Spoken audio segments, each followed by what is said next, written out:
तो hello guys, हमने पिछले एपिसोड में देखा था कि ली ने चारों राउंड कंप्लीट कर लिए था, जिसके बाद उसे कुछ सामने ट्रेजर्स दिखाई देते हैं, जिनमें एक तो उसका लाड लाडले का स्टेटस ऑर्डर होता है और दो अलग ट्रेजर्स होते हैं जिन्हें वो लेकर वहां से बाहर आ जाता है और सब लोगों के सामने आकर कहता है कि मैंने अपना काम पूरा कर दिया, मैंने यह जेर ऑर्डर हासिल कर लिया है, मैं ही इस ओवरलोड ट्रायल का विनर हूँ। उसकी जीत की खुशी में वहाँ मौजूद जितनी भी आर्मी होती है वो सब के सब उसे कांग्रेचुलेशन कहती है और फिर ली पीछे होंग यून की तरफ पलट कर देखता है और बाई शिन भी उसे कुछ इशारा करती है। तो ली अपना वज़ीर ऑर्डर लॉर्ड शाओ लोंग को दिखाते हुए कहता है कि लॉर्ड शाओ लोंग, क्या आप इस जेर ऑर्डर को वेरीफाई करना चाहते हैं? तो लॉर्ड शाओ लोंग उससे कहता है कि लॉर्ड शाओलिन का टाइटल इनहेरिटेंस मती से तुम सिर्फ बॉडी कल्ट वेशन लेवल में ही हो और मुझे बताते हुए अफसोस हो रहा है कि शायद अपनी कल्ट वेशन ग्रो करते करते ही मारे जाओगे। मगर इतने में होंग यून उसके सामने आती है और कहती है कि ओवरलोड के ट्रायल के हिसाब से जो भी इन चारों राउंड्स को कंप्लीट कर लेता है वही विनर होता है और अगला लॉर्ड नाले वही बनता है। और इस वक्त ली हमारी उम्मीदों पर पूरा उतरा है, उसने यह ट्रायल पास कर लिया है और वो जेर ऑर्डर भी इसी के पास है। इसलिए मैं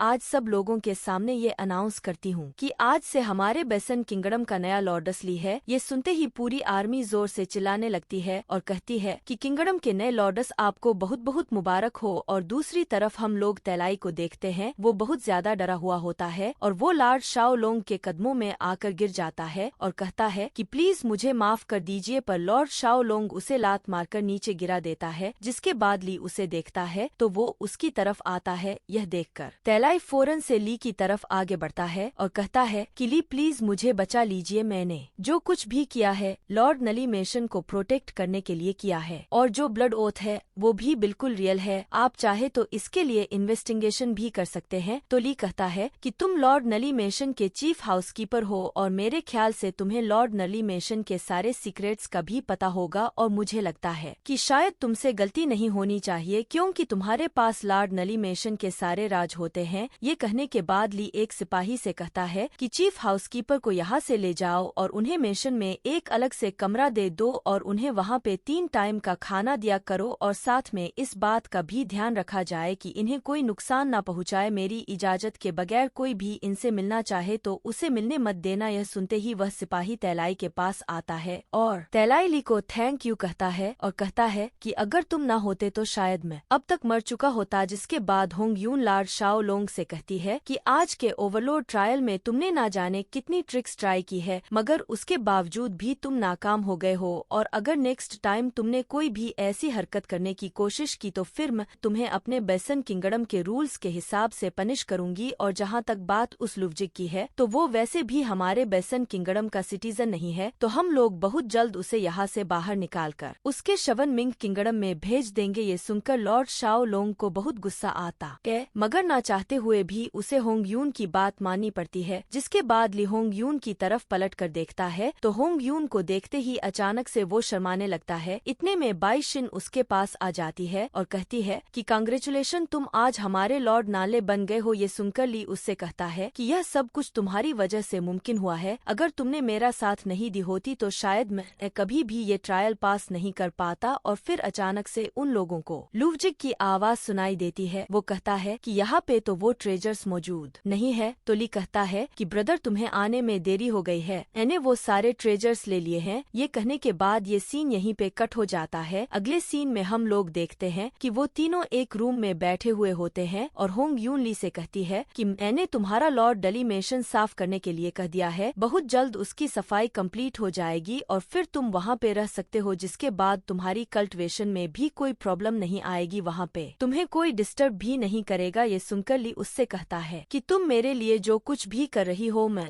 उसे अप्रिशिएट करता हूँ। दूसरी तरफ मैं लॉर्ड नली मेशन में शायद कंफर्टेबल फील नहीं करूँगा, मुझे यहाँ रहने की आदत हो गई है और दूसरी बात यह है कि वो मेशन यहाँ से काफी दूर भी है, तो मेरे ख्याल से मैं यहीं पर ही रह लेता हूँ क्योंकि मुझे जब भी तुम लोगों से मिलना होगा तो मैं जब दिल चाहे तुमसे मिल पाऊंगा। यह सुनकर होंग यून कहती है कि हाँ ये भी ठीक है, तो फिर तुम्हारे सारे के सारे रिवर्स लॉर्ड नली मेशन से तुम्हारे पैलेस में भिजवा देती हूँ, जिस पल्ली भी मान जाता है। और उन लोगों से कहता है कि मैं आप लोगों को एक चीज दिखाना तो भूल ही गया था, असल में मुझे उस ओवरलोड ट्रायल के अंदर कोई चीज मिली थी। ये कहते हुए वो उन लोगों को वही ब्लू पल दिखाता है और उन लोगों से कहता है कि मैं नहीं जानता कि आखिर ये क्या है और इसे किस मकसद के लिए यूज किया जाता है। तो उस ब्लू एनर्जी पल को देखकर वो दोनों लड़कियां हैरान हो जाती हैं और बाई शिन उस पल को उठाकर थोड़ा करीब से देखती है और फिर वो उन लोगों को बताती है कि ये शायद लॉर्ड नली का ट्रेड स्पिरिचुअल प्ल है। इसके बारे में बताया जाता है कि जब ग्रेट लॉर्ड शाओलिन इस दुनिया से जाने वाले थे तो उन्होंने अपनी इनहेरिटेंस इसके अंदर डाल दी थी ताकि फ्यूचर जनरेशन को इस पल के जरिए काफी हेल्प मिल सके। वो इसे यूज करके दुनिया के बारे में बहुत कुछ जान सकते हैं और सिर्फ यही नहीं बल्कि इस पल के अंदर बहुत सारे कल्टिवेशन मेथड्स भी होंगे जो कि लॉर्ड शाओलिन ने खुद से इसके अंदर डाले हैं। उन्होंने कल्टिवेशन के ऐसे शॉर्टकट मेथड इसमें डाले होंगे जो कि ली की कल्टिवेशन को बहुत ही तेजी के साथ ग्रो करेंगे। ये सुनकर ली हैरान हो जाता है और कहता है कि वर्ल्ड ट्रेंड इसका क्या मतलब है। तो होंग यून उसे बताती है कि इसकी मदद से तुम कल्टिवेशन को डिफरेंट मेथड्स के जरिए कल्टिवेट करोगे और तुम ना सिर्फ अपनी कल्ट को ग्रो करोगे बल्कि इसके जरिए तुम सन, मून, रिवर और स्टार्स को भी ऑब्जर्व करोगे। मगर इसके लिए तुम्हें इस बोल के अंदर जाना होगा ताकि तुम वहाँ मौजूद जितनी भी अपॉर्चुनिटी हैं उन्हें किसी तरह हासिल कर सको। और फिर बाई शिन उसे बताती है कि अगर तुम किसी तरह इन मार्शल आर्ट स्किल्स को हासिल कर लेते हो तो तुम्हारी कल्टिवेशन भी बहुत ही तेजी के साथ ग्रो हो जाएगी। तुम्हारे लिए ये ट्रेजर तो बहुत ही फायदेमंद होगा। ये सुनकर ली बहुत खुश होता है और कहता है कि ये तो बहुत ही लाजवाब है। ऐसा लग रहा है कि जैसे सच में मेरे हाथ में कोई बहुत बड़ा ट्रेजर लग हो। ये सुनकर वो दोनों लड़की हंसने लगती हैं और कहती हैं कि तुम इस ट्रेजर को डिजर्व करते हो और तुमने जितनी भी एफर्ट्स लगाई हैं उनके नतीजे में ही तुम्हें यह रिवॉर्ड मिला है, इसलिए तुम इसे अपने पास रखो। तो होंग यून की तरफ देखते हुए ली कहता है कि तुम कितनी स्वीट हो। ये सुनकर होंग यून हैरान होकर कहती है, क्या कहा तुमने? तो ली फौरन से होश में आता है और अपनी बात बदल लेता है और कहता है कि मैं इन बिस्किट्स की बात कर रहा था, यह वाकई में काफी स्वीट है। यह सुनकर बाई शिन हंसने लगती है। उसे पता था कि ली ने क्या कहा है और फिर होंग यून ली से कहती है कि मुझे कुछ बहुत ही जरूरी काम करने हैं, इसके लिए मुझे वापस से अपने पैलेस में जाना होगा। तो ली कहता है कि हाँ ठीक है, आप लोगों को छोड़कर आता हूँ। यह कहने के बाद वो लोग वहाँ से चले आते हैं और बाहर आते ही बाई शिन होंग यून से कहती है कि तुम इसके बारे में क्या सोचती हो? ली काफी बदल गया है। तो होंग यून कहती है कि हम लोग अपनी किस्मत से नहीं भाग सकते, जो कुछ जैसा चल रहा है उसे वैसे ही चलने देंगे। ये सुनकर बाई शिन काफी हैरान होती है। इसके बाद अगले सीन में हम लोग देखते हैं लॉर्ड शाओ लोंग अपने बेट युवान के साथ एक जगह बैठा हुआ होता है और उनकी सर्वेंट उनके कप में गर्म चाय डाल रही होती है। वो दोनों बहुत ज्यादा उदास होते हैं क्योंकि एक तो उन लोगों की बहुत ज्यादा बेइज्जती हुई है और ऊपर से ली ने भी उन लोगों को एक जोरदार झटका दिया था और इस तरफ अचानक से वो सर्वेंट चाय का कप जैसे ही रख रही होती है तो अचानक उसकी चाय गिर जाती है, जिसकी वजह से युवान के कपड़े जल जाते हैं। जिस पर वो गुस्से में उस पर भड़कते हुए कहता है, क्या तुम अंधी हो गई हो, तुम्हें दिखाई नहीं देता? तो वो फौरन से उसके आगे झुक जाती है और कहती है कि मुझे माफ कर दीजिए, ये मेरी गलती है। मगर दूसरी तरफ लॉर्ड शाओ लोंग कहता है कि तुम जाओ यहाँ से, जिस पर वो लड़की उन्हें थैंक यू बोलकर वहाँ से चली आती है। और युवान कहता है कि फादर, हमारा लक बहुत ही बुरा चल रहा है। हम लोगों ने होंग यून पर भरोसा किया था कि वो हमारा साथ देगी और ली को लॉर्ड नान की टाइटल जीतने नहीं देगी, मगर उसने तो हमें धोखा दे दिया। अब आप ही बताएं कि हमें अब क्या करना चाहिए? मगर उसका फादर उससे कहता है कि तुम गलत हो, होंग यून शायद ली को एक चांस देना चाहती है और ऊपर से हम लोग तो बस हमेशा यही सोचते थे कि शायद ली एक यूजलेस लड़का है जो कि कभी भी मार्शल आर्ट प्रैक्टिस नहीं कर सकता, मगर हमने सोचा भी नहीं था कि वह हमारा मुकाबला करने के लिए कई सालों से ट्रेनिंग कर रहा होगा। आखिर तुम्हें इसके बारे में पता क्यों नहीं चला? तुम हर वक्त क्या करते रहते हो? यह सुनकर युवान कहता है कि फादर, मुझे माफ कर दीजिए, शायद यह मेरी लापरवाही की वजह से हुआ है। और फिर लॉर्ड शो लोंग अपनी चाय पीता है और कहता है कि अगर वो होंग यून चालाक है तो मुझे पूरा यकीन है कि नेक्स्ट टाइम वो कोर्ट में हमें सबके सामने जलील कर सकती है, क्योंकि अब वो बहुत ज्यादा स्ट्रोंग हो गई है। अब उसके पास लॉर्ड नली भी आ गया है। इसके बाद अगले सीन में हम लोग दोबारा से ली को देखते हैं। वो उस एनर्जी बॉल के अंदर आ गया था जहाँ जिसके अंदर बहुत ही तेज बर्फ भारी हो रही होती है और ली बीच में एक मैदान में खड़ा हुआ होकर कहता है कि लगता है कि ये शायद मैं उस बॉल के अंदर आ गया हूँ, पर वहाँ पे बर्फ इतनी ज्यादा होती है कि उसे कुछ दिखाई नहीं देता। और अगले सीन में हमें दिखाया जाता है कि वो अपने रूम में एक जगह बैठा हुआ होता है और कल्टिवेशन करते वक्त उसके सामने वो एनर्जी पल हवा में उसके सामने लहर आ रही होती है। और जब हम उस एनर्जी बॉल के अंदर देखते हैं तो हमें उसके अंदर एक आइस माउंटेन को दिखाया जाता है। ली अभी भी उस जगह से आगे नहीं बढ़ पाया था क्योंकि आगे बहुत तेज हवा चल रही होती है और उसे कुछ दिखाई भी नहीं दे रहा था, जिस पर वो खुद भी परेशान होता है और कहता है कि क्या ये सब कुछ इसीलिए हो रहा है क्योंकि मैंने ओवरलॉर्ड इनहेरिटेंस को रिजेक्ट कर दिया था, या फिर ये एनर्जी पल मुझे एक्सेप्ट नहीं कर रही। इतने में अचानक उसे अपने सामने एक बहुत बड़ा माउंटेन दिखाई देता है जिसके ऊपर से कुछ एनर्जी निकल रही होती है। उसे देखकर वो कहता है कि लगता है कि शायद मुझे उस माउंटेन के ऊपर जाकर देखना चाहिए, हो सकता है कि मुझे वहाँ पे कुछ मिल जाए। ये कहते ही वो उस माउंटेन की तरफ आगे बढ़ काफी तेजी के साथ भागते हुए उस माउंटेन के ऊपर चढ़ने की कोशिश कर रहा था, मगर अभी भी वो रोशनी उससे बहुत ज्यादा दूर थी। पर किसी सूरत भी हार नहीं मानता, वो आहिस्ता आहिस्ता ऊपर चढ़ने की कोशिश करता रहता है। वहाँ पे काफी तेज बारिश भी हो रही होती है जिसकी वजह से उसे ऊपर चढ़ने में दिक्कत का सामना हो रहा था, मगर ली जैसे तैसे करते करते आहिस्ता आहिस्ता काफी ऊपर चढ़ जाता है। और जब ऊपर उस रोशनी की तरफ देखता है तो वो कहता है कि बस मैंने आधा सफर तय कर लिया है, अब बस मंजिल बहुत ही करीब है। और फिर हमें दिखाया जाता है कि वो पहाड़ इतना बड़ा होता है कि दूर से ली उसमें दिखाई भी नहीं दे रहा था। ली बहुत ज्यादा थक चुका था क्योंकि उसे पहाड़ चढ़ते चढ़ते काफी ज्यादा टाइम गुजर गया था और वो काफी ज्यादा वीकनेस फील कर रहा था। और अचानक जब वो एक पत्थर को पकड़ने की कोशिश करता है तो उसका पैर फिसल जाता है, जिसकी वजह से वो अपने एक हाथ के सहारे ही वहीं पे लटक जाता है। उसे वहाँ पे एक दरख्त की जड़ नजर आती है जिसे वो पकड़ने की कोशिश करता है, मगर उसका हाथ उस पत्थर से छूट जाता है जिसकी वजह से वो सीधा नीचे चला जाता है। और इसी के साथ ये एपिसोड यहीं पे ही समाप्त होता है। अगर ये मेरी एक्सप्लेनर अच्छी लगी हो तो प्लीज चैनल को लाइक एंड सब्सक्राइब जरूर करें।